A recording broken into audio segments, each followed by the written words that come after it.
Yeah. Yeah.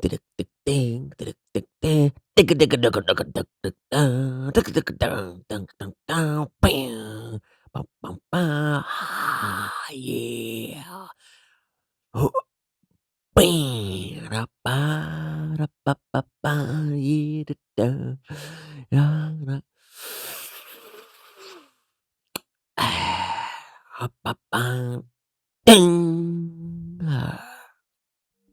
G'day everyone, Dicko here with another kick-ass walkthrough. And if you did not notice, that was me doing a little test sequence with a motion capture suit. And that's kind of what today's topic is all about. It's about how I am going to find time to make another short film on a very strict time budget. You might be wondering, where the bloody hell has he been for the last 6 months? Well, the answer is, I've been busy being a parent. That's pretty much it. Being a parent, trying to make money. That's pretty much it. So, I need to find ways to try and animate my next short film without the time I had to make the last one, which took 3 freaking years to make. So, I got my hands on one of these. It is a motion capture suit. Not only is it a motion capture suit, it's a Rokoko motion capture suit. I've got the headgear as well. I've got the glove stuff as well. And I'm going to give it a go and see if it helps me become a faster animator for my own short films. Now, I'm not using this commercially, not yet at least, because I just want to make some stuff with it. That's pretty much it. Now, the cool thing about this is that you can use it at your own home or wherever you want to use it, which is really cool because usually motion capture is 1, super expensive, and 2, you need a real dedicated space to do it in. In this thing, I can do it in my living room, which is pretty damn cool. So I'm going to give it a go. I'm going to give you my thoughts, and I'm going to create some pretty cool stuff with it in the future, I reckon. So let's jump in and talk about what makes this thing so special and why I decided to use it. So, firstly, the cool thing about this suit is that it is a self-contained system. So basically, it has all the sensors in the suit to help you transmit your motion data to your computer. Now, with a traditional system, you need to have a bunch of cameras all around your room, all perfectly lined up, all perfectly exposed, and they have to be special cameras as well to pick up those little dots that you see in all those special featurettes for your Hollywood films. So those little dots are actually reflectors that go towards the cameras. The cameras transmit that to the computer, and the computer transmits that to a skeleton or a motion capture skeleton in the system to be saved out as animation to be given to the animation team. Now that's really expensive. It's really difficult to set up. I've done it before. It's a pain in the ass. And you need to have a perfectly lit room, a perfectly exposed camera, and all those cameras. And yeah, it's just a real pain. Whereas with this thing, all you need to do is basically connect it to your Wi-Fi, install the app, and you're pretty much good to go. It takes about 15-20 minutes to set up if you've got a good kit. And yeah, you're on your way. Now, there are some things I want to talk about in terms of caveats in that regard, but let's just jump in and take a look and see how it all works. All right, so here is the smart suit with the gloves. Pretty amazing stuff. Honestly, really amazing stuff. So you can see here on my screen, it is basically replicating everything that I'm doing live, like literally 1-to-1, and the latency is really minimal. Like I can move my hand and just maybe a millisecond difference, like really slow latency. But the cool thing that I'm really impressed with is just how good the fingers are. So this means that I can do really subtle movements with my hands and it will pick it up really, really accurately. Now, the way it works, you can see here, I don't know if you can see the little green dots in this bit. They're the lights, they're just the receivers. If everything's set up properly and there's no errors, it takes about 2 seconds to calibrate. So I can show you how it works. So basically what I do to calibrate is I just right click on my devices. Once I've linked them up with an actor, which I've pre-made here, pair with actor, and then that's what you do. I'm going to open up a calibration now over here. Calibrate, pose, and I just stand up like this. .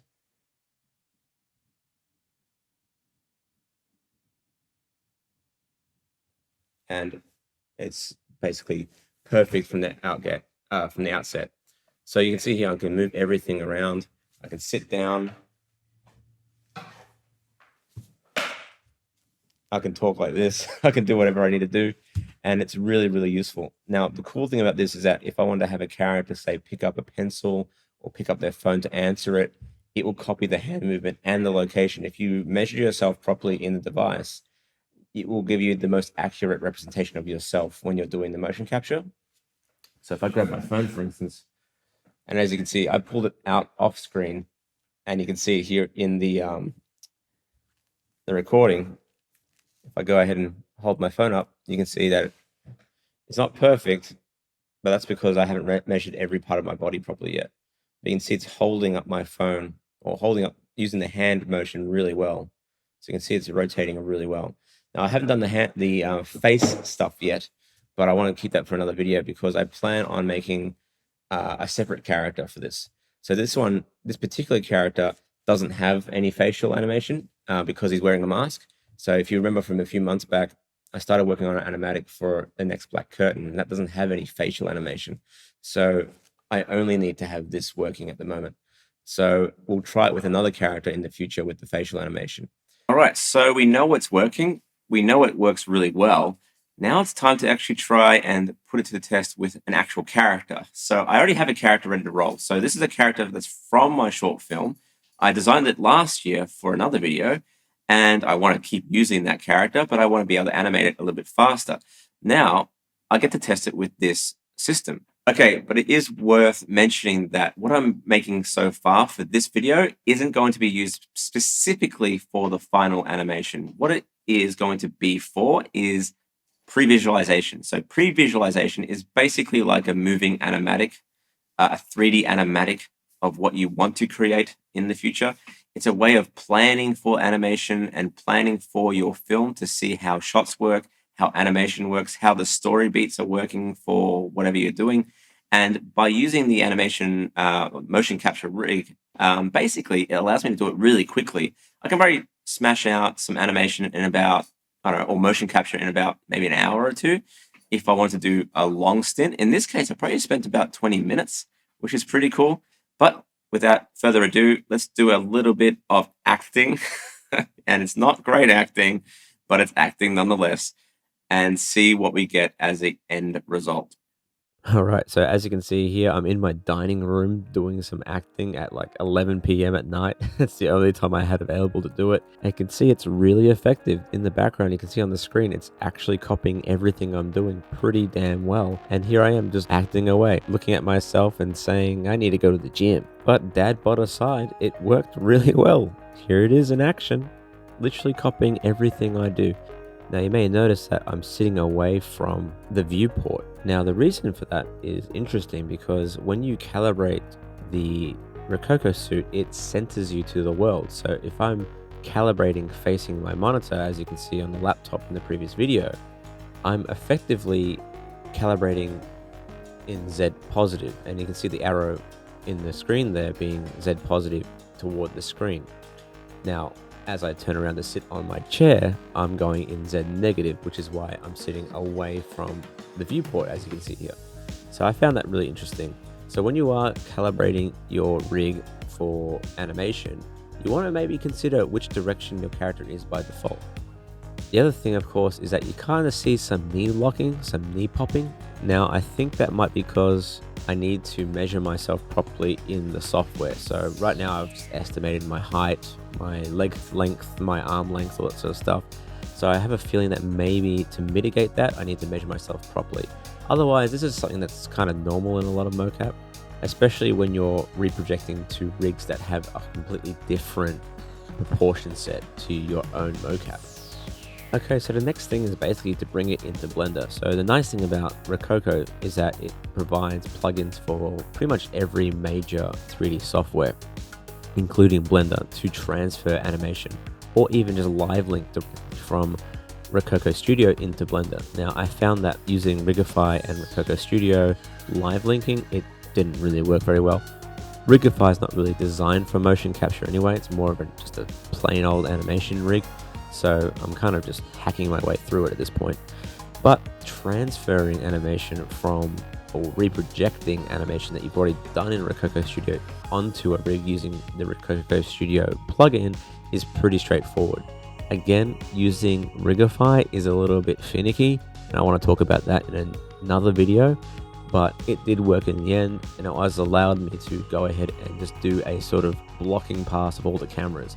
Now, that's the awesome thing about having the animation ready to roll, is that I'm not fighting against my own limitations as one, an animator, two, a storyteller, and three, just not having the time to block out all these different shots. I can kind of just block out shots on the fly like you would in real life with an actor on a stage. The cool thing about this is that you've got a lot more freedom to choose what you want to do for each shot, and you are more risky with how you want to place cameras as well. Unlike when you're using a storyboard or having to block out everything from scratch, you'll kind of end up being a bit more conservative just to save yourself time. In this case, time is not much of an issue because you already got the animation ready to roll. So you just place cameras willy-nilly and just see what works. So it's a lot more freeform and a lot more freeing to work in this fashion. Now, that being said, I'm not saying that you absolutely need to have these tools to be able to be an effective filmmaker. All I'm saying is that having the tools makes it a little less stressful to make these early choices in your filmmaking process. Now, you can go ahead and do this manually, or anytime you like. You can have the tools to do that. So if you are thinking about whether or not it's worthwhile even doing a manual animatic or manual storyboard, of course it's useful, of course it's worth doing. And if you have the time, just go for it, just do it. But if you don't have the time, or if you plan on making more professional content, having the ability to just block things out faster is never a bad thing. Now, I will say there are some inherent risks about using mocap to block out all your animation, and that is because you have so much choice and so much ability to do different things that you may end up just overdoing everything, just making the shots too long, using too much time to block out something when it should be a lot shorter. But that being said, of course, by having the mocap, you can actually block that stuff out and see whether or not you are wasting people's time. So let's check it out. Okay, so with the retargeting complete, I've been able to move the raw animation to my own animation rig, and then I've gone ahead and edited everything down to the sequence that I'm happy with. So let's have a look and see what we've got. So what I'm going to show you here is basically a raw version of that. So there's not going to be any sound, there's not going to be any sound effects, no music, nothing like that. This is like an example of what you would see in an animatic in a pre-visualization sequence. Now, down the line, I could add sound and music to see how I can sort of sync it up a little bit nicer, make it feel like the flow is nicer in terms of soundscape and music and also stuff to get the right sort of suspense or whatever. But I thought I'd show you the true version of what this looks like.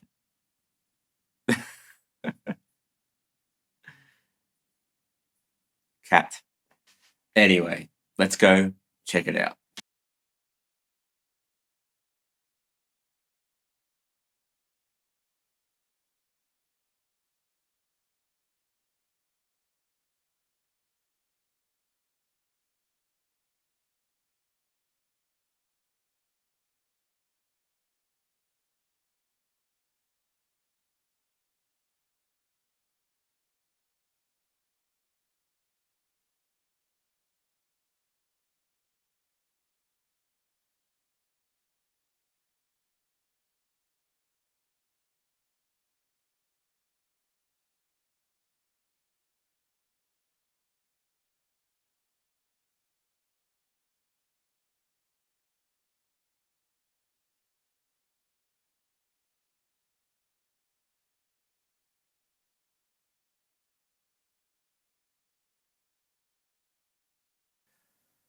Okay, so what do you think? What I thought it was pretty cool. I thought it was really impressive at how quickly I could iterate on an idea, basically.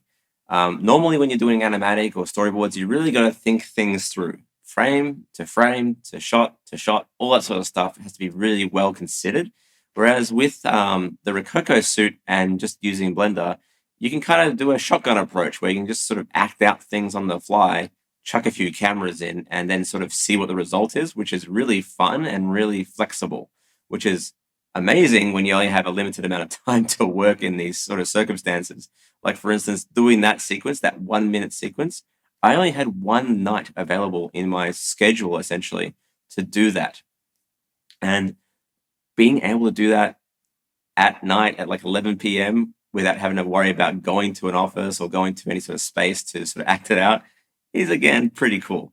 Okay, so the other thing I've noticed about the Rokoko rig and the Rokoko animation is this concept of drift. So basically, when you're animating or using the mocap suit for an extended period of time, your rig, the center of like where your rig is centered or where you are centered in the world, drifts over time. So you may notice that when the guy sits down on his chair again,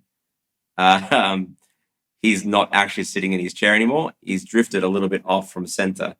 That's a natural, I guess, that's a natural consequence of the method of motion capture that the Rokoko suit provides. Now, Rokoko does provide or sell a way to compensate for that called the Coil Pro, and it's essentially a way of making sure that you like reduce that drift. It does come at an extra cost, however, but it is cool to know that they have something to help with that. But if you're just doing small stint animations, like little bits of here and there, maybe you're doing a single pose or doing a little walk cycle or something like that, or you're on a treadmill, the coil is probably less needed. But unless you're doing like really complex animations between multiple characters and multiple sets and moving around a lot, then the coil will probably be useful. But for now, I'm happy with what I got, and I'm really impressed with the results. So at the end of the day, does the Rokoko suit help me create things in a more time-effective manner? The answer is yes, but it doesn't really affect the amount of time I have available to do things, if that makes sense. All it does is it make it a little bit more efficient for me to fit more into one part of my busy schedule, essentially. So if I don't have the time, I basically can't use it anyway. But it's nice to know that when I do have the time, I can get a lot done very quickly. So I'm really excited to keep on working with it. I can't wait to add more characters to the mix. And I think it will produce a better film at the end of the day as well, because I spend less time finicking and more time creating, if that makes sense. So, yeah. All right. So if you are interested in actually getting one of these for your own, I have a few affiliate links down below. Now, if you want to check that out and you decide to purchase a Rokoko suit for yourself, a little bit of that goes my way, which is really cool. And it helps support this channel, and it helps to make this channel a more sustainable one. And of course, if you're just here for the fun and you want to watch more of my content, feel free to give a like, subscribe, all that sort of good stuff. If you want to download some project files, download some goodies, Patreon is the way to go as well. And you get access to Discord, of course, and you can ask questions. And for those who've already been around and stuck around for this as well, and stuck around for the last 6 months, even though I haven't made anything, thank you. Really appreciate that as well. With that being said, I'm going to wrap it up here. Thank you for watching. Catches and have fun. See ya.